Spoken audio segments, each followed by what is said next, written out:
Good morning to the students of 211 BDE and to our course professor, Professor Martin.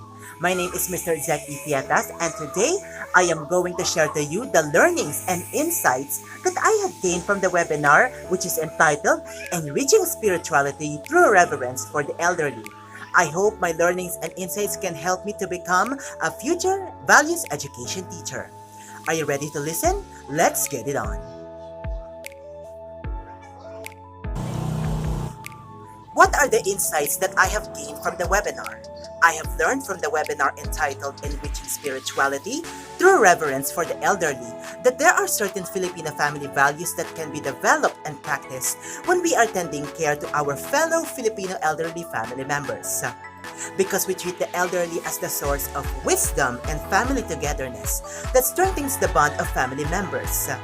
In addition, the real-life experiences and practices that my classmates and teachers possess in regards of taking care or giving attention to their elderly family members are significant indicators that these practices exist in our country, and it defines how we value the concept of family in the Filipino culture.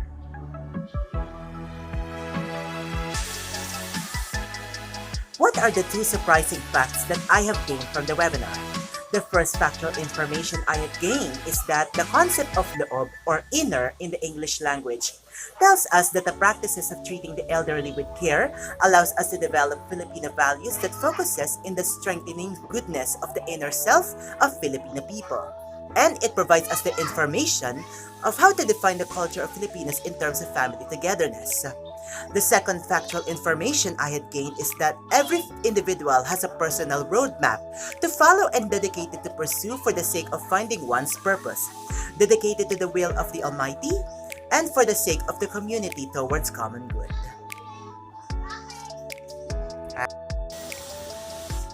Here are the three values that we have discussed from the webinar. Number 1, valuing the lives of the elderly.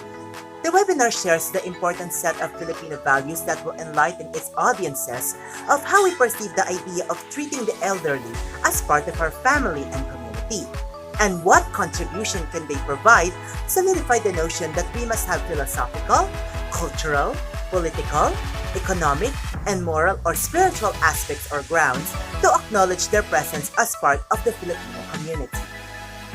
Number 2, spirituality and faith.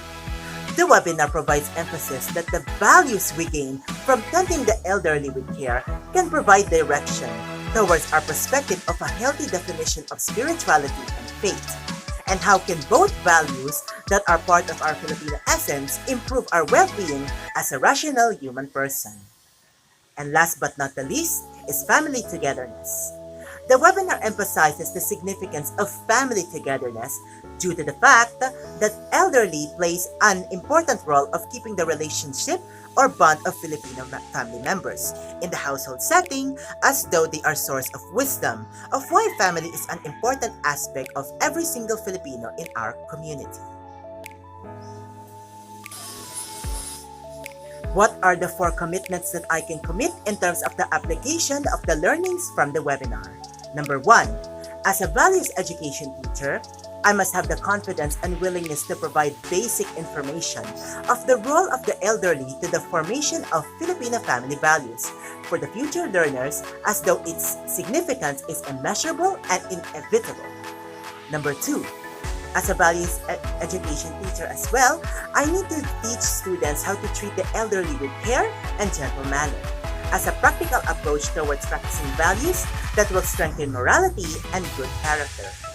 Number 3, as a member of the family who plays the role of being the eldest of brothers and cousins, I have to become a role model for them of how to treat the elderly with care and respect, while giving them the sense of purpose to acknowledge the values it can be harvested from that practice.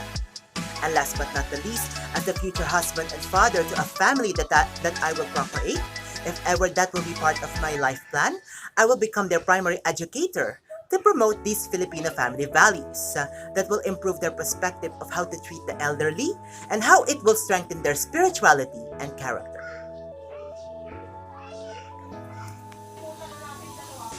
And those are my learnings and insights that I had gained from the webinar. I hope that these learnings and insights that I had gained will be able to help me to acknowledge the importance of the elderly in terms of the formation of the Filipino family values. I hope they can be used in my career as a future values education teacher. God bless everyone and goodbye.